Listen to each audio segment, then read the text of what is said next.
बच्चों आज हम पढ़ रहे हैं चैप्टर 7 हिस्ट्री का क्लास 11th का।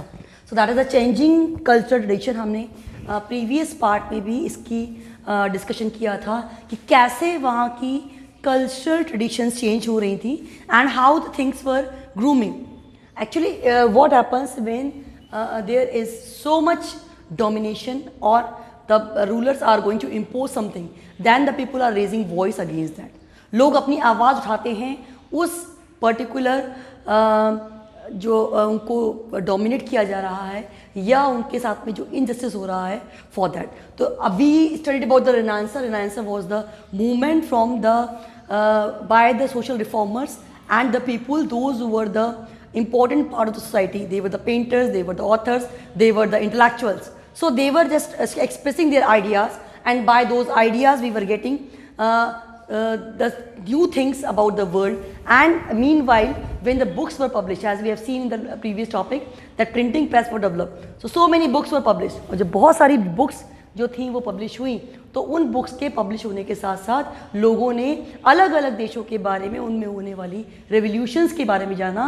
जैसे हमने जाना फ्रेंच रेवोल्यूशन, रशियन रेवोल्यूशन और जर्मन रेवोल्यूशन के बारे में। तो उनको देख के पीपल वर इंस्पायर्ड। इन सारी रेवोल्यूशंस को देखकर we got inspired and the things spread in all over the world.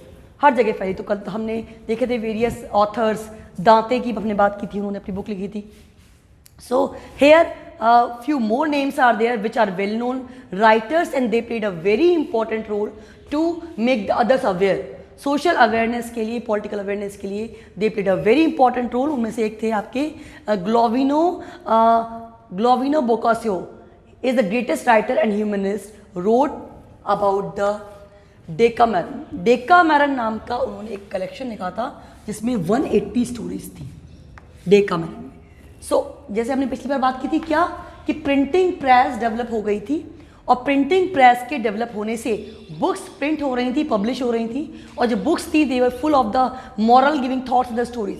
यहाँ पे 180 स्टोरीज जो थी उस डेकामेरन बुक में थी। जैसा कि हम बात करते हैं हमारे यहाँ पंचतंत्र की कहानियाँ होती हैं। पंचतंत्र में क्या होता है, जो विष्णु गुप्ता ने लिखा है कि they are giving the stories, moral giving stories via giving the example of the animals. Animals के through they are just telling the tale and the stories in the same way. Decameron is a collection of 180 stories. Now other name Leonardo da Vinci. ये आपके बहुत ज़्यादा well known greatest painter भी थे और engineer भी थे। See, by seeing these examples, what we are finding that at the time people were having the multi-talented qualities in themselves. वो painter भी थे, engineer भी थे, और he was born in Florence in 1452. 1452 में फ्लोरेंस में, because we have seen there were some areas जहाँ पे पहले रेनेसांस आया, वहाँ पहले पुनर्जागरण हुआ। तो वो उन्होंने एक फेमस पेंटिंग बनाई थी। दो पेंटिंग बहुत उनकी फेमस थी, the Last Supper and the Mona Lisa. Mona Lisa painting आपने देखी हो, वो उनकी स्माइल को लेकर बहुत ज़्यादा फेमस है। So two paintings were there, The Last Supper and the Mona Lisa. So it was made by Leonardo da Vinci, जो कि great painter थे और engineer भी थे, and this particular painting was made in 1452. So these two paintings were made by the Leonardo da Vinci. Michelangelo, अब Michelangelo जो थे उन्होंने 8 years जो थे वो इस पेंटिंग को बनाने में लगा जिसका नाम था Last Judgement. It means they were doing their work with depth, with devotion and with full involvement. अपने full involvement से वो work कर रहे थे। and his famous painting the last judgment took 8 years and Michelangelo को उसको बनाने में 8 साल लग गए। तो आपके क्या है बच्चों इसमें से, एक तो कि क्या मेन चेंजेस हुए at the time of renaissance, वो हम क्वेश्चन आ सकता है, या who made which painting and what was the main specialty of that. If this particular thing can come in an exam in 1 mark question, they can ask this. Then Nicholas Copernicus, Galileo, Kepler, William and Newton, ये scientist हुए। मतलब ये नहीं था कि सिर्फ literature में ही एक्सपेंशन हुआ, some scientist were also there. Galileo की बात करें हम, न्यूटन की बात करें, लॉ ऑफ ग्रेविटी जिन्होंने इन्वेंट किया। तो these particular scientists and the philosophers and the writers emerged at the time as they wrote their own experiences and the experiments in their book. उन्होंने अपने experiments, experiences सारे book पे लिखे. So this was the thing how the various particular people were there, those who were writing, those who were creating their own creations in the form of the novels. They were the scientists also, they were the poets also, they were the writers also. Then during Renaissance all women did not enjoy equal status. अब यहाँ पे ऐसी क्या बात थी जो सारी females simply enjoy नहीं कर रही थी? That was the equal status. Even उनको राइट ऑफ फ्रीडम भी नहीं था, सारी फीमेल को नहीं था, सारी से मतलब कुछ को था. It means those were the part of the rich ones, they were having the right, they were having the right to enjoy the equal rights, but those who were from the deprived society, they were not having the right. Now see what they are saying. 14th century Europe domination of aristocrats family. अब 14th century में क्या था? aristocrats से family, those who were the well of family, rich family जो होती हैं उनका domination था. Then women were deprived to give advice to his husband in business matter. अब फीमेल्स को इक्वालिटी नहीं थी, that's why they were not allowed to interfere in the matter of the business of her husband. उनको अपने husband के business में interfere करने का राइट नहीं था. बिकॉज जब हम बात इक्वालिटी की करते हैं, जब मैन वुमेन दोनों मेल फीमेल के हम इक्वल राइट्स की बात करते हैं, at that time when these things emerge, that is really surprising कि they were not able to, they were not allowed to give advice to the husband or the business matter. अब हमने बात की थी कि all were not equal, सारी females equal का right नहीं था, कुछ को था. तो जिनको इक्वालिटी का राइट था वो कौन थी? देखिए आप, position was superior in aristocrat families then ordinary family. जो फीमेल थी कौन सी फैमिलीज की? एरिस्टोक्रेट फैमिली की. उनकी पोजीशन सुपीरियर थी किनसे?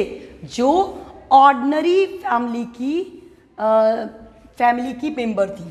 मतलब they were having the more rights, they were having the more equality than the females of the ordinary family. Then renaissance deeply affected. अब कहते हैं इस पुनर्जागरण का, इस रेनेसां का क्या इफेक्ट पड़ा? So it affected on various parts. बहुत जगह इसका इफेक्ट पड़ा. कैसे?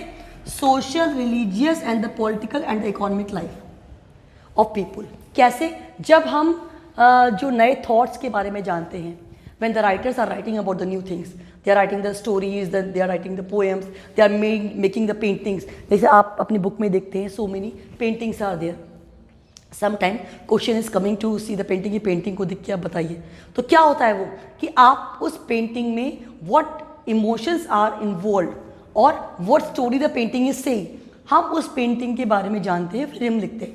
तो उसको जानकर, इवन उन थॉट्स को देखकर जो लिखे गए थे, उन नए इन्वेंशन से, उन नए इनोवेशन से क्या हो रहा था? लोगों की सोच बदल रही थी. They were reading the book, they were having the orthodox mentality earlier, so now their thoughts were going to be changed. तो सोशल, इकोनॉमिक और पॉलिटिकल लाइफ चेंज हो रही थी.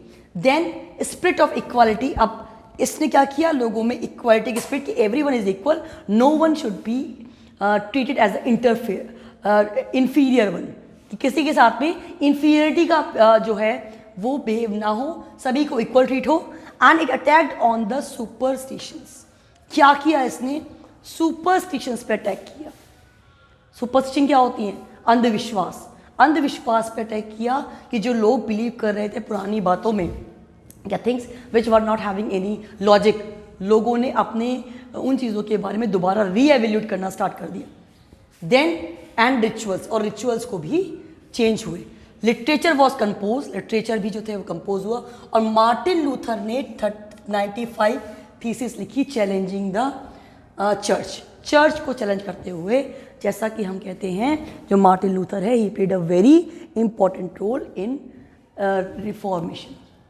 हमारे यहाँ दो पार्ट होते हैं क्रिश्चियनिटी के. क्रिश्चियन जैसे कि मुस्लिम्स में शिया सुन्नी होते हैं, वैसे जैनिज़्म में क्या होते हैं? श्वेतांबर दिगंबर. इसमें होते हैं कैथलिक एंड प्रोटेस्टेंट. तो प्रोटेस्टेंट रिफॉर्मेशन के लिए he played a very important role. Who? Martin Luther. उन्होंने अपना 95 थीसिस जो थे वो चर्च को चैलेंज करते हुए लिखे. It means he was against the things which were not going to be applicable in practical life. जो प्रैक्टिकल लाइफ में एप्लीकेबल नहीं है, जो लोगों के फेवर में नहीं है, उसको चैलेंज करते हुए he wrote about the 95 thesis. So ये क्या हो रहा है, हमने क्या देखा स्टार्टिंग से एंड तक.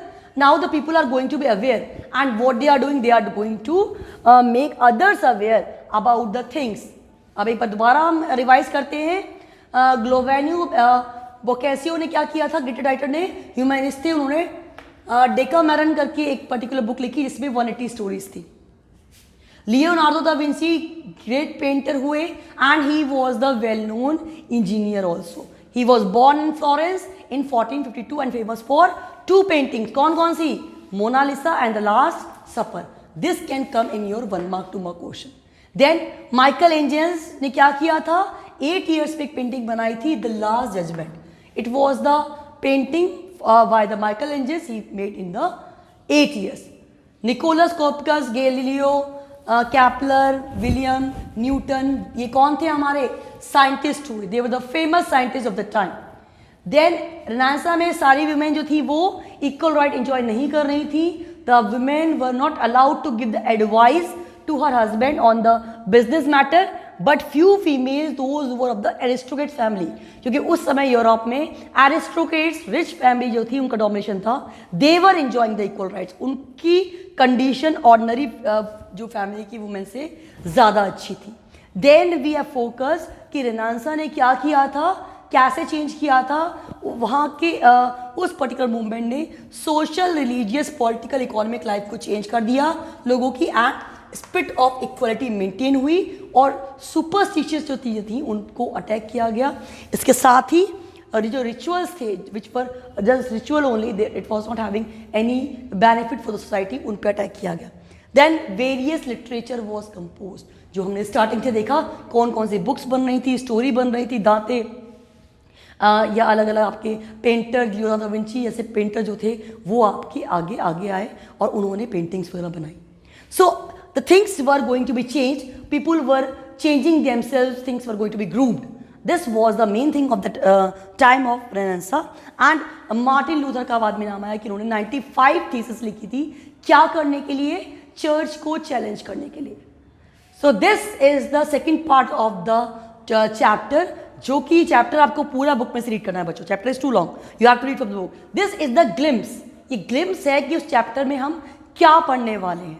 सो for that you have to study and read the each and every line of the chapter. But overall उस चैप्टर में क्या है, मतलब चैप्टर में क्या है, चैप्टर का नाम क्या था हमारा, चेंजिंग कल्चर ट्रेडिशन. कि जो कल्चरल ट्रेडिशन थी वो चेंज कैसे हुई. जब समाज में, सोसाइटी में चेंज आता है and the change is brought by the thinkers, philosophers, scientist, वो लेके आते हैं उनकी नई सोच. They use to inspire others. So that's why all are going to inspire by these particular changes. ये सारे इंस्पिरेशन हमें उन लोगों से मिलते हैं. वो कैसे मिलेंगे? वो अगर डायरेक्टली ओरली बात कहेंगे, only few people will hear and they will listen. But if they will write their things in the books, और बुक्स प्रिंट होना स्टार्ट हो गई, then several people of the world use to read the books of these particular authors और the scientist. लोगों ने उन books को पढ़ना स्टार्ट कर दिया. So this was the way how the people were getting the inspiration from the books, from the paintings, from the literature. ऐसे लोग इंस्पायर हुए, साइंटिस्ट ने अपने नए नए इनोवेशंस किए. तो एक नया दौर आया, एक नई वेव आई जिसने यूरोप की कुछ कंट्रीज जो थी वहाँ से जो अनअवेयरनेस थी या वहाँ पे जो सुपरस्टिशंस थे उन पे अटैक किया. So this chapter is totally about the changing of the time. So read the chapter, don't forget to revise and don't forget to write the notes in the copy. Thank you so much.